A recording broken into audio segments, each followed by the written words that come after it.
بسم اللہ الرحمن الرحیم۔ السلام علیکم۔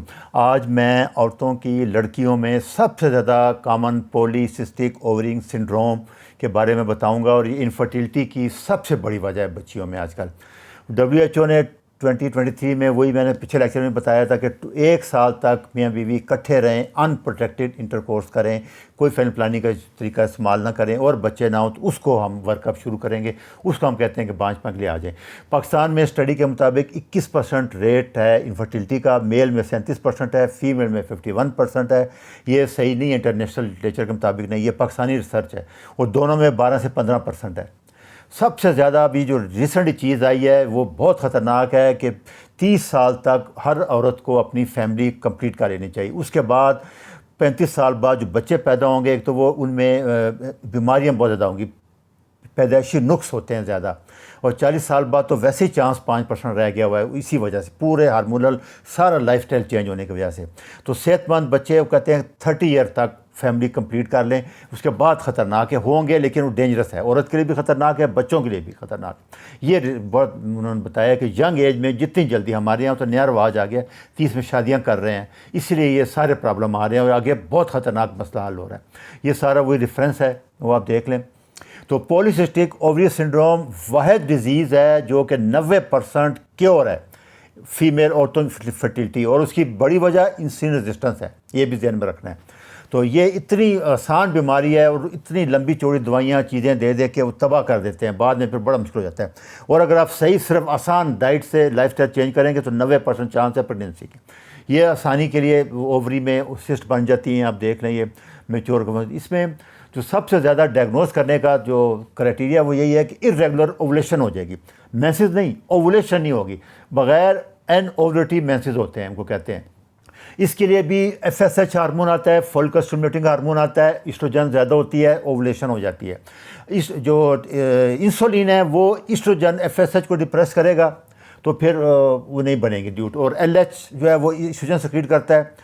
تو ایسٹروجن جو ہے وہ، جیسے میں نے بتایا کہ وہ ٹیسٹوسٹیرون سے ایرومیٹیز انزائم بناتا ہے، تو جو انسولین ہے وہ ایرومیٹیز انزائم کو بھی ڈپریس کرتا ہے، اس سے ایسٹروجن نہیں بنتی۔ جب ایسٹروجن نہیں بنتی تو یہ FSH LH پورے ہارمون ڈسٹرب ہو جاتے ہیں۔ بہت کمپلیکیٹڈ طریقہ ہے، اس کو سمجھنا چھوڑ دیں آپ، آسان علاج کی طرف آ جائیں۔ یہ پورا گریفن فولیکل ہے، میچور ہو کے اوولیشن کیسے ہوتی ہے، یہ اوولیشن ادھر آپ کو نظر آ رہی ہے 4 پہ۔ تو یہ طریقہ اس میں دیکھیں، FSH پہلے آتا ہے، LH جب آتا ہے 14 ڈے کے آف مینسز، فرسٹ ڈے ہم کہتے ہیں جس دن مینسز سٹارٹ ہوتے ہیں اس کو فرسٹ ڈے آف مینسز کہتے ہیں، 14 ڈے پہ آتا ہے، اور اسی ڈے پہ کہتے ہیں کہ اوولیشن ہوتی ہے، زیادہ تر یہی اسی لیے 14 ڈے کے اوپر جب FSH LH آئے گا تو پھر اوولیشن ہوگی، اووم بار آئے گا، ایگ بار آتا ہے عورت کا۔ یہ سلائیڈ ہے، یہ بہت امپارٹنٹ ہے، اس کو بہت اچھے سمجھ لیں جو لوگ پریگنینسی چاہتے ہیں۔ اس میں دیکھیں، پہلا ڈے وہ ہے جب مینسز سٹارٹ ہوا ہے، 5 دن 4 دن 6 دن تک مینسز رہتے ہیں، اس کے بعد 4 دن تک سیف پیریڈ ہے، اس میں حمل نہیں ٹھہرتا، لوگ الٹا بتا رہے ہیں سارے، بہت اچھی طرح سمجھ لیں۔ اس کے بعد جب پہلا دن شروع ہوا تھا، 10ویں دن ہم بستری کریں گے، 48 گھنٹے بعد پھر 12ویں دن کریں گے، پھر 14ویں دن، پھر 16ویں دن۔ یہ پیریڈ ہے جن دنوں میں حمل ٹھہرنے کا زیادہ چانس ہے۔ اس کی وجہ جو ایک ریسرچ ہے کہ اگر آپ 12ویں اور 13ویں دن حمل ٹھہرنے کی کوشش کریں گے تو فیمیل بیبی ہوتا ہے، اگر 15ویں 16 دن ٹھہر جائے، ایک اسٹڈی ہے، کوئی گارنٹی نہیں ہے اس کی، تو میل بیبی ہوتا ہے۔ تو اس کے حساب سے آپ اپنا پلاننگ کر سکتے ہیں، لیکن باقی یہ بعد میں جو 17 18 یہ سارا سیف پیریڈ ہے، ان دنوں میں نہیں ہوگا۔ جو لوگ چاہتے ہیں بچہ نہ ہو وہ ان دنوں میں جائیں، جیسے یہ چھٹا مینسز بند ہونے کے 3 دن 4 دن تک سیف پیریڈ ہوتا ہے، یہ تقریباً 95% سیف ہوتا ہے، کسی ٹائم بھی ہو سکتا ہے لیکن سیف پیریڈ، اس کے بعد بھی 17واں 18ویں کے بعد پھر سیف پیریڈ ہے۔ تو یہ چیزیں سمجھ لیں، لوگ الٹا بتا رہے ہوتے ہیں۔ 10ویں دن مینسز شروع ہونے کے 5 دن رہے، اس کے بعد 5ویں دن 1 دن چھوڑ کے 1 دن، کیونکہ سپرم 48 گھنٹے تک فیمیل میں زندہ رہتا ہے، ایکٹیو رہتا ہے۔ تو یہ الٹرنیٹ ڈے پہ یہ 10 دن جو ہے، 10 دن سے لے کے 16واں دن تک، یہ 3 4 دن دفعہ انٹرکورس کر لیں، 1 دن چھوڑ کے 1 دن، ڈیلی کر لیں اگر ہمت ہے، ٹھیک ہے، نہیں تو یہ۔ تو اس میں جب پہلے دن اگر ہو گیا حمل ٹھہرے گا تو فیمیل میں بھی ایک تھیوری ہے، باقی تو وہ کچھ نہیں کہہ سکتے۔ تو اس میں جو دوسرا ہے وہ ہے ہائپر ایڈونزم۔ کیا ہوتا ہے؟ جب ایسٹروجن بڑھ جاتی ہے تو کیا ہوگا؟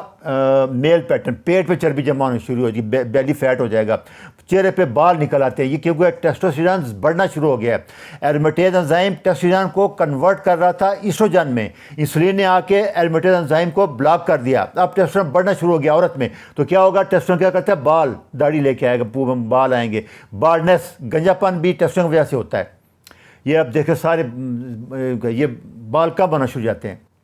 یہ دیکھیں مونچھوں پہ بال آ جاتے ہیں، یہ جو انہوں نے کلیئر کیا، یہ بغیر اس کے دوائی کے انسولین سے ٹھیک کیا، ٹھیک ہو گیا۔ یہ الٹرا ساؤنڈ پہ آپ کو سسٹ نظر آئیں گے، آسان ڈائگنوزز ہے، بڑی آسان ڈائگنوزز ہے۔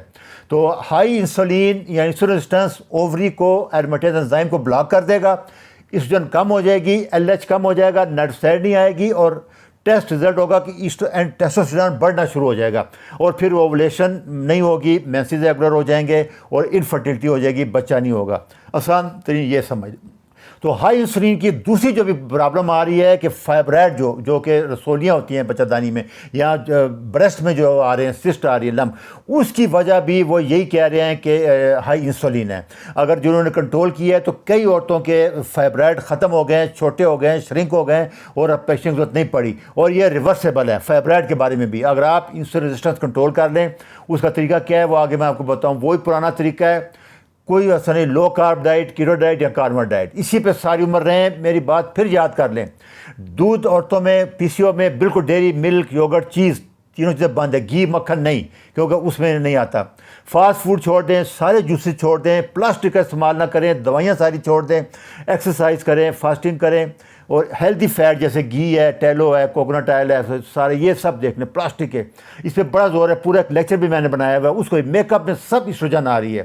یہ یہاں ہماری عورتیں گائنیکالوجسٹ میٹفارمین دیتی ہیں، اس کا رول بہت کم ہے، لائف سٹائل اس سے دگنی زیادہ فائدہ مند ہے، وہ 15-20% ہے، اور نقصان بہت ہے اس کا۔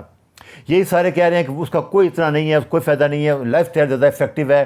اینیمل فیٹ سارے یہی کہہ رہے ہیں، آپ دیکھیں لو آئیڈین، ہاں یہ ایک نئی تھیوری آئی تھی میڈم کی، یہ میں نے پورا لیکچر بنایا ہے، وہ بھی سن لیں کہ بچپن سے لڑکیوں کو آئیڈین ضرور دیں، بچوں سے شروع کر دیں، پیوبرٹی سے، تاکہ گڈ فیٹ دیں، ان کو آئل نہ دیں، فاسٹ فوڈ نہ دیں، دیسی گھی دیں۔ یہ پورا لیکچر ہے، وٹامن D3، K2، ایکسرسائز اور گڈ فیٹ، یہ پورا سن لیں ڈیٹیل میں۔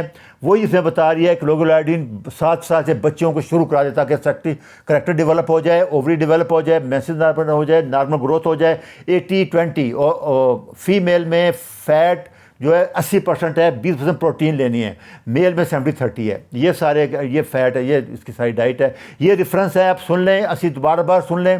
یہی 2 چیزیں نہیں آئی ہیں کہ انسولین ریزسٹنس مردانہ زنانہ دونوں بانجھ پن کے لیے بہت خطرناک ہے، اس کو کیور کر لیں، آسان علاج ہے، لو کارب ڈائٹ، کیٹو ڈائٹ، کارنیور ڈائٹ۔ اچھا جی، خدا حافظ۔